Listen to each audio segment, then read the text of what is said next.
नमस्कार सभी विद्यार्थियों का इस वीडियो में मैं स्वागत करता हूं। मैं Suresh Kumar, assistant professor, government college Jalore. आज अपन बात करेंगे BCom final year ABST group first paper second income tax. जो टॉपिक हैं syllabus discussion as per syllabus of Jai Narayan Vyas university Jodhpur.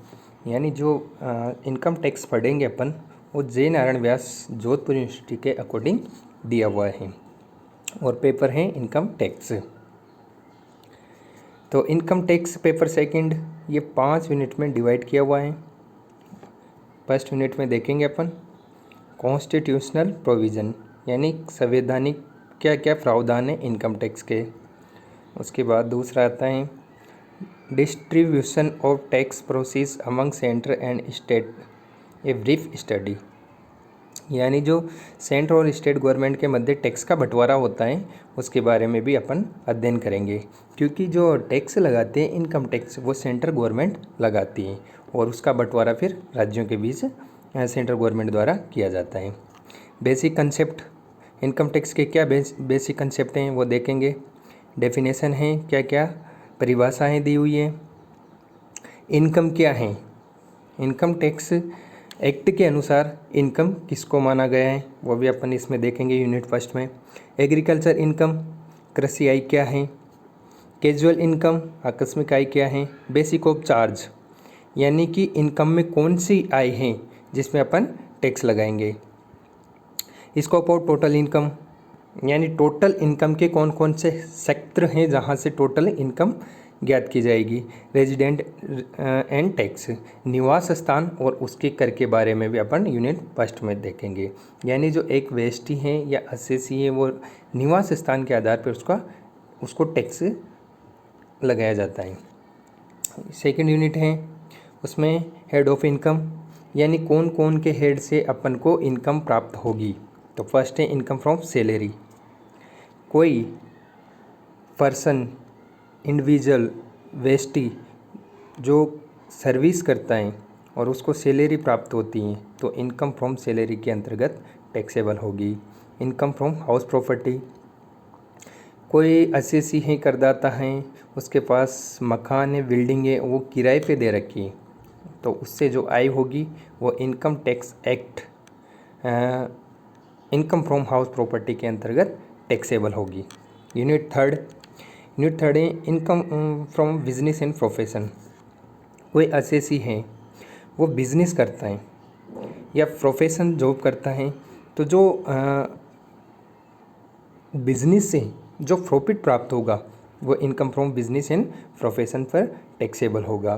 Profession पे सैलरी नहीं आती, प्रोफेशन में वो आता है जैसे कोई वकील हैं, डॉक्टर हैं, वो निजी प्रैक्टिस अपने घर पे करता है तो जो इनकम प्राप्त होती है वो बिजनेस एंड प्रोफेशन के अंतर्गत टैक्सेबल होगी। कैपिटल गेन में वो इनकम आती है जो असेट्स बिजनेस के पर्पज से, कैपिटल असेट्स जो सेल की जाती हैं और जो प्रॉफिट होता है वो कैपिटल गेन के अंतर्गत टैक्सेबल होगा।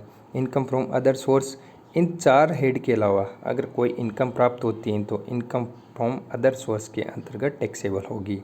यानी salary head, house property, business and professor और कैपिटल गेन के अलावा कोई इनकम प्राप्त होती है तो वो इनकम फ्रॉम अदर सोर्स के अंतर्गत टैक्सेबल होगी।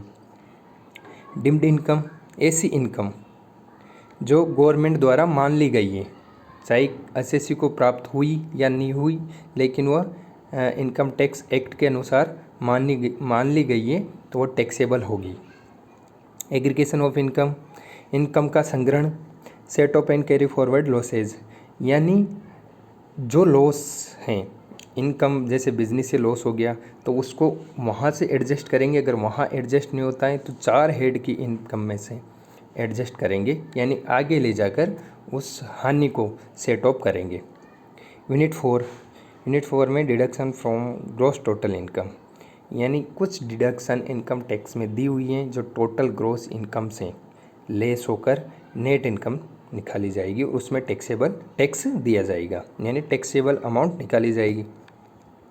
डिडक्शन के बाद रिबेट एंड रिलीफ, कुछ छूट गवर्नमेंट द्वारा दी हुई होती हैं, वो भी अपन नेट इनकम में से लेस करेंगे, वो उसके बाद टैक्सेबल अमाउंट ज्ञात किया जाएगा। असेसमेंट ऑफ इंडिविजुअल, एक वेएसटी पर कैसे कर निर्धारण किया जाता है वो अपन इसमें देखेंगे।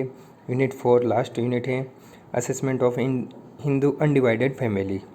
यदि हिंदू अनडिवाइड फैमिली वो फैमिली होते हैं जो हिंदू अधिनियम एक्ट के अनुसार बनी होती हैं, यानी जॉइंट फैमिली होती हैं, और जॉइंट फैमिली में जो परिवार का कर्ता होता है वो परिवार की आय पर टैक्स देगा।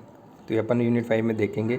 असेसमेंट ऑफ फर्म का कर निर्धारण देखेंगे। असेसमेंट ऑफ एओपी यानी एसोसिएशन ऑफ पर्सन यानी व्यक्तियों का समुदाय।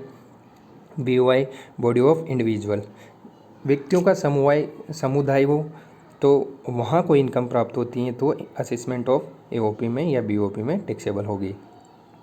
इनकम टैक्स अथॉरिटीज है पावर, इनकम टैक्स के प्राधिकारी और उनके पावर व शक्तियाँ जो यूनिट 5 में देखेंगे। तो आज के इस वीडियो में इनकम टैक्स का जो सिलेबस दिया है बीकॉम पार्ट 3 ईयर जय नारायण व्यास यूनिवर्सिटी के बारे में, तो इस वीडियो में इतना। आगे के वीडियो में अपन यूनिट 1 से स्टार्ट करेंगे। Thank you.